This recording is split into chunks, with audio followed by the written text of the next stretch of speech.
মোহতারাম হাজরিন, আমার আব্বাজান রাহিমাহুল্লাহ, তার মধ্যে কিছু বিশেষ বৈশিষ্ট্য ছিল, যে বৈশিষ্ট্যগুলো আমার বুঝজ্ঞান হয়েছে থেকে নিয়ে আমি খুব বেশি মানুষের মধ্যে দেখতাম না। লক্ষ লক্ষ হাজার হাজার দিনদার মুত্তাকি পরেজগার মানুষ আমি দেখেছি আলহামদুলিল্লাহ, কিন্তু তার মধ্যে বিশেষ কিছু বৈশিষ্ট্য ছিল যে বৈশিষ্ট্যগুলো আজকাল এত বেশি দেখা যায় না। এর ভিতরে একটা বৈশিষ্ট্য ছিল যে কোরআন ছিল তার জীবনের সবচেয়ে প্রিয় সঙ্গী। কোরআন ছাড়া তিনি একদিনও থাকতে পারতেন না।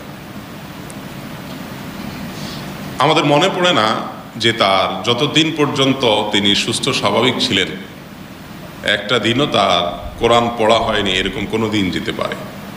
কোনো ব্যস্ততা, শত ব্যস্ততায় কোরআন পড়তে না পারলেও ঘুমের আগে একেবারে যত রাতি হোক একটু সময়ের জন্য হলেও কোরআনটা হাতে নিতেন, একটু হলেও পড়তেন, এক পৃষ্ঠা আধা পৃষ্ঠা হলেও পড়ার চেষ্টা করতেন।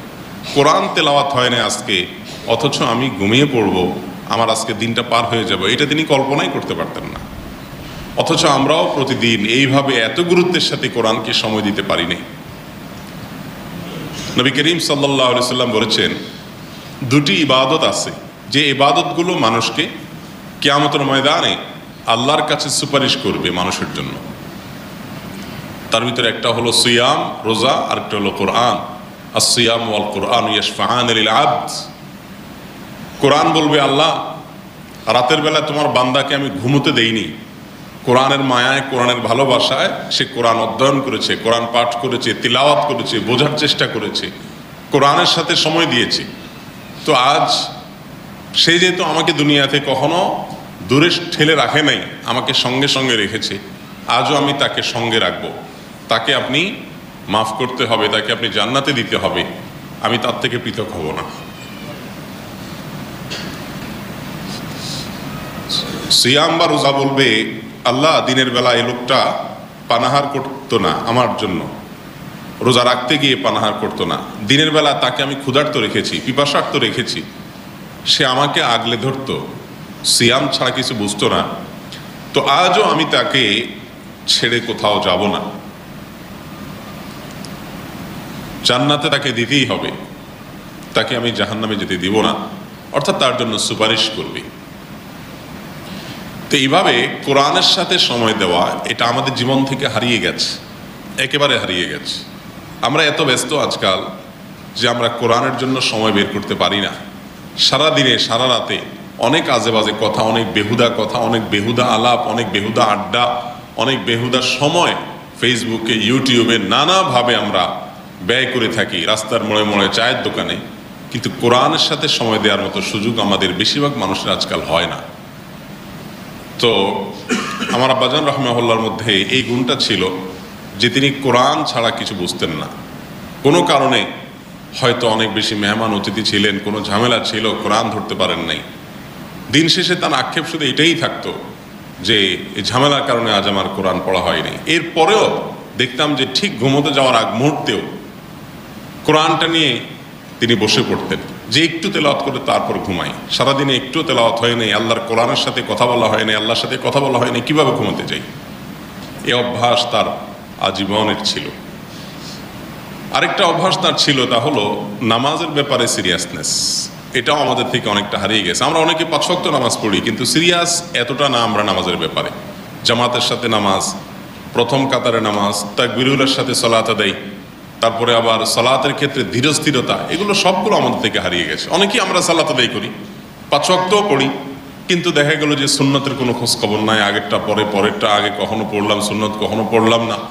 তাকবীরুল্লাহ তো পরের কথা, জামাত 1 রাকাত 2 রাকাত 3 রাকাত ছুটে যাচ্ছে। আমরা বেশিরভাগ মানুষই নামাজের ব্যাপারে গাফেল। আর যদি আদায়ও করি তাহলে কোনো রকম না মনোযোগ আছে, না অন্য কিছু আছে, তাড়াহুড়ো। তো আমার আব্বাজান রাহিমাহুল্লাহর মধ্যে এই বিষয়টা দেখেছি সারা জীবন, আপনাদের সঙ্গে শেয়ার করা যাতে ভালো দৃষ্টান্ত দেখে আমরাও আমলের জজবা এবং প্রেরণা পাই। তিনি সারা জীবন নামাজের জন্য পাগল করা ছিলেন। এবং হাদিসে আমরা পাঠ করেছি, কানান নবী সাল্লাল্লাহু আলাইহি সাল্লাম ইদা হাযাবাহু আমরুন ফাযাআ ইলাস সালাহ। নবী করিম সাল্লাল্লাহু আলাইহি সাল্লামের জীবনে কোনো সমস্যা হলে নামাজে দাঁড়িয়ে যেতেন। আব্বাজান রাহিমাহুল্লাহকেও দেখেছি সারা জীবন ছোট বড় যে কোনো সমস্যা হতো সাথে সাথে সব কিছুর আগে তিনি নামাজে দাঁড়িয়ে যেতেন এবং দীর্ঘ সময় নিয়ে তিনি নামাজ পড়তেন। যত রকম অসুবিধা হয়েছে একেবারে সেই বুঝগান হয়েছে থেকে দেখছি যে আল্লাহর বান্দা যে কোনো অসুবিধায় এখানে ফোন করা, ওকে হেল্প নেওয়া, এসব পরে আগে ওযু করে 2 রাকাত নামাজ, সুন্দর করে 2 রাকাত নামাজ পড়ে দোয়া করে এরপরে অন্যান্য চেষ্টা করতেন। আর 5 ওয়াক্ত নামাজের পাবন্দি কীরকম ছিল সেটার ব্যাপারে শুধু আমি তার হাসপাতালে থাকাকালীন সময়ের এবং অসুস্থ থাকাকালীন সময়ের 2টি ঘটনা বলতে চাই। তার একটি হলো যে তিনি মৃত্যুর 5-7 দিন আগে সর্বশেষ যেদিন তাকে হাসপাতালে ইমার্জেন্সি ভিত্তিতে নিয়ে যাওয়া হলো, আমার বাসায় ছিলেন। সেদিন তার ব্যথার কষ্টের কারণে ডাক্তার ঘুমের ইনজেকশন দিলেন। তো ঘুমের ইনজেকশনের কারণে তিনি গভীর ঘুমায় পড়লেন এবং ইনজেকশন দেওয়া হলো আসরের পরে। এত জটিল অবস্থা যে আদেই করা যাচ্ছে না, এত কষ্ট তার। তো এই গভীর ঘুমে তিনি আচ্ছন্ন হয়ে পড়লেন। এর মধ্যে মাগরিবের আজান হয়ে গেল। এত গভীর ঘুম যে তার সামনে চিৎকার করলো তার কোনো খোঁজ খবর নেই। অথচ মাগরিবের আজান হওয়ার সাথে সাথে তিনি এই ঘুমের মধ্যেই আমার আম্মাকে এবং আশপাশ সবাইকে বলতে লাগলেন,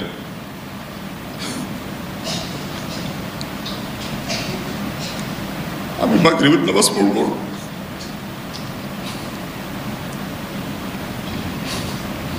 গভীর ঘুমে আচ্ছন্ন আল্লাহর বান্দা, তার কোনো খবর নেই।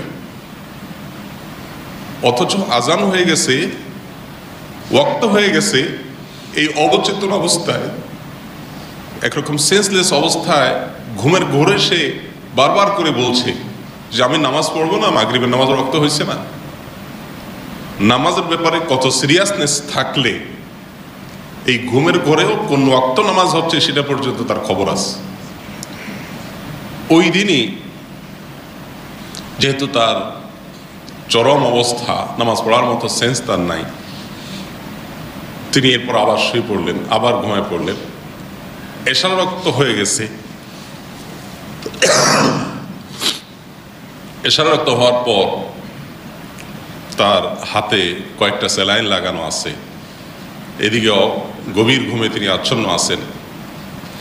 এশার রক্ত হয়ে যাওয়ার পর তিনি ওই অবস্থায় উঠে কেবলার দিকে ফিরে বসে একটা বালিশ কোলে নিয়ে তিনি নামাজ শুরু করেছেন। অথচ তার ওযুও নাই, গভীর ঘুমে আছেন, খোঁজ খবরও নাই। আমার আম্মা আমাকে তাড়াতাড়ি ডাক দিলেন। ডাক দিয়ে বলেন, বাবা তোমার আব্বাকে দেখো যে এই লোকটা নামাজের জন্য কত পাগল। তার পেশাব পায়খানার খোঁজ খবর নাই, তার অন্য কিছুর খোঁজ খবর নেই, ওযুও নেই, কিন্তু সে নামাজ পড়ছে। আমি সাথে সাথে দৌড় দিয়ে আসলাম। এসে দেখলাম একবারে সালাম ফেরানো পর্যন্ত নামাজের সমস্ত আমলগুলো তিনি করলেন। 2 দিকে সালাম ফেরানোর পর আবার শুয়ে পড়লেন। এগুলো সব ঘুমের মধ্যে। নামাজকে জীবনে কিরকম আঁকড়ে ধরলে এই জিনিসটা সম্ভব হয়। এরপরে হাসপাতালে যখন অ্যাডমিট করা হলো, এর 2 দিন পরের ঘটনা সম্ভবত, এইচডিইউতে যখন ছিলেন তখন আমার সামনেই কোনো এক ওয়াক্ত নামাজ এর আজান বাহিরে হয়েছে, কিন্তু এখানে এইচডির ভিতরে কোনো আওয়াজ শোনা যায় না। কিন্তু তিনি অনুমান করতে পারতেন যে অমুক নামাজের ওয়াক্ত হয়েছে, অথচ তখনও তার সেন্স যে খুব বেশি আছে তা না, আসে যায় এরকম। তো এর মধ্যে নার্সদেরকে ইশারা দিলেন, আমার তায়াম্মুমের মাটি দাও। পুরা শরীরের চতুর্দিকে স্যালাইন এটা সেটা সব সেট করা, নাকে অক্সিজেনের পাইপ লাগানো। অথচ এত কিছুর মধ্যেও নার্সদেরকে ইশারা দিচ্ছেন যে আমার তায়াম্মুমের মাটি দাও। এক নার্স আমাকে বললেন, ভাই আপনার বাবা প্রত্যেক ওয়াক্ত নামাজের সময় হলে কিভাবে যে টের পেয়ে যায়, অথচ উনি ঘুমে আসেন, অবচেতন আছেন। তায়াম্মুমের মাটি দেওয়ার জন্য আমাদেরকে অস্থির করে ফেলেন। এরপরে তায়াম্মুমের মাটি দিলে তায়াম্মুম করার চেষ্টা করেন, না পারলে হেল্প নেন, এরপর আবার নামাজ শুরু করে দেন। তো এইভাবে আমি আমার আব্বাজান রহমতুল্লাহকে দেখছি যে নামাজের ব্যাপারে এত সিরিয়াসনেস আমার জীবনে আমি আরেকটা মানুষ দেখি নাই যে নামাজের ব্যাপারে এত সিরিয়াস। তাহাজ্জুদের নামাজের কথা আমরা বলি, নিজেরাও সব সময় নিয়মিত পড়তে পারি না, আমল করতে পারি না। অথচ আমার আব্বা সারা জীবন তাহাজ্জুদের নামাজ নিয়মিত আদায় করতেন। আব্বার এই কথাগুলো বলার উদ্দেশ্য হলো আমাদের জীবনে যেন সেগুলো আসে, আমরা যেন সেখান থেকে অনুপ্রেরণা পাই। রমজান মাসে শেষ 10 দিন ইতিকাফ করা তার সারা জীবনের আমল ছিল। আমি নিজে ইতিকাফ তার থেকে শিখছি। ইতিকাফের আমলের মজা আমার বাবা থেকে আমি শিখছি। গত রমজানেও যখন তিনি ক্যান্সারের কষ্টে ছটপট করছেন, এই রমজানেও শেষ 10 দিন গ্রামের মসজিদে শুরু থেকে শেষ পর্যন্ত তিনি ইতিকাফ করেছেন। এত অসুস্থতার মধ্যেও যে রমজানের শেষ দশক, আমলের দশক, ইবাদতের দশক, এই দশক বাসায় থাকার দশক না, তিনি মসজিদে চলে আসছেন। ভাইরা আমার, তো আমাদের সবাইকেই চলে যেতে হবে। আমাদের এই আমলগুলো আমাদের আখিরাতে কাজে লাগবে ইনশাআল্লাহ। আর দুনিয়ার সব কিছু থেকে যাবে। আজ উনি চলে গেছেন, ওনার সন্তান, ওনার সম্পদ, ওনার নিজের হাতে বানানো বাড়িটা, সব জিনিসপত্রগুলো পড়ে আছে, গায়ের জামাটা, গেঞ্জিটা, সব কিছু পড়ে আছে। এগুলো আমরা দেখি এবং সেখান থেকে শেখার চেষ্টা করি যে আমাদেরও সব কিছু এভাবে ফেলে রেখে চলে যেতে হবে। অতএব কার জন্য? নিজের রবকে, নিজের মালিককে, আখেরাতকে ভুলে থাকা। এজন্য আসুন আমাদের জীবনটাকে আমরা দামি বানাই, মূল্যবান বানাই, আমল দিয়ে সাজাই, আল্লাহমুখী করি, আখেরাতমুখী করি, নিজেকে বিচক্ষণ বানাই, দূরদৃষ্টি সম্পন্ন বানাই। আল কাইয়িসু মান দানা নাফসাহ ওয়া আমিলা লিমা বাদাল মাউত। নিজেকে নিজে একটু চিনি যে আমার গন্তব্য কোন দিকে, আমি কোথা থেকে এসেছি, কোথায় আমাকে যেতে হবে। নিজের জীবনের বাস্তবতাটাকে উপলব্ধি করার চেষ্টা করি এবং মৃত্যু পরবর্তী জীবনের জন্য আমল করার চেষ্টা করি।